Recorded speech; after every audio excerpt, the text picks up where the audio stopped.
Let's say, for example, you want to connect the Neo Geo Mini to your Arcade1up. Well, this can be done with this adapter that you can buy. You could play Metal Slug and all the other games that are on that Neo Geo Mini on this. What about Sega Genesis? What about the games that are on the Sega Genesis? Does it look good? Yes, it actually does look good. What about the buttons and the sticks? Do they play well? They're pretty good, actually. So all these different consoles can be connected, and the secret sauce to all of this is actually in the adapter that they sell to you. So check this out. This adapter is compatible with various classic systems. So I'm going to show you a chart that's going to break down all the compatibility. A PC, the NES Classic, the TurboGrafx Mini, Sega Genesis Mini, Neo Geo Mini, PlayStation Classic, and a C64 Mini. You just flip the little switches for the different console you want to connect, and it's easy to connect the console. The adapters plug right into the Nintendo or the Super Nintendo, and there it is. What about a Sega Genesis Mini? They include adapters so you can connect it right into the front. Even the USB-C cable for the Neo Geo Mini is included. Sony PlayStation Classic, that thing's sitting in a drawer. Plug it into your Arcade1up. Boom. You're probably wondering, how do you get the video and audio from the mini consoles to the Arcade1up? Well, the adapter that's included does it all for you. Here you have HDMI out from the Sega Genesis, plugs right into this adapter that goes behind the monitor, and the little connector that has these little pin headers, that's called an LVDS connector, and you plug that right into your Arcade1up monitor. I've tested on all the Arcade1up 17-inch monitors, and it just works. There is a little dip switch that's on the PCB, and you might have to flip that to make sure the screen fills the whole way. Now, in the interest of full disclosure, Intech Gaming did supply all of the hardware for me to do this review, and the links in the description are affiliate links. So now I'm going to show you Intech Gaming has a couple different options that you can choose from. Now, if you've already bought a product from them, maybe you already have that control panel because you're connecting it to a switch. This is all you need, is just this adapter. That adapter that I showed, it's $28, and you probably want to buy 2 of them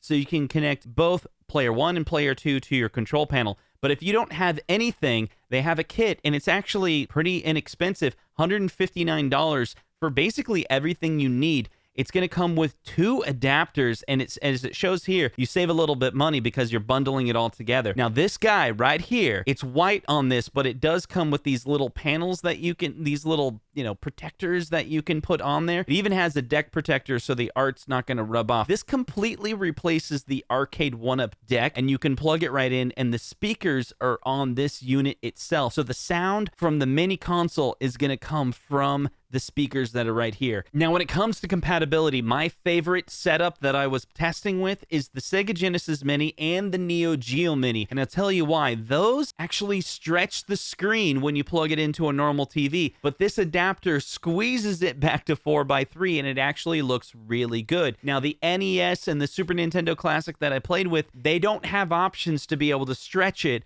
on a normal TV. So what ends up happening is there's a bezel on your Arcade1up, which sucks, but it's not Intech Gaming's fault. It's just the consoles themselves from Nintendo. They didn't want to stretch those games, and that makes sense, but you kind of need it to be in stretch mode to be able to make it get squeezed back to the 4:3. And you're probably thinking, like, stretching and then squeezing it back, is that going to make it look really bad? It doesn't. I sat there staring at the screen to see if I could find any glitches, and I can't. The other thing I really like about the Intech Gaming system is it actually powers the monitor better than Arcade1up did in their first-gen cabinet. So it actually makes the monitor even better. Now, there's one last thing. What if you wanted to be able to connect this control panel to a Nintendo Switch? Well, I have a video on that right here.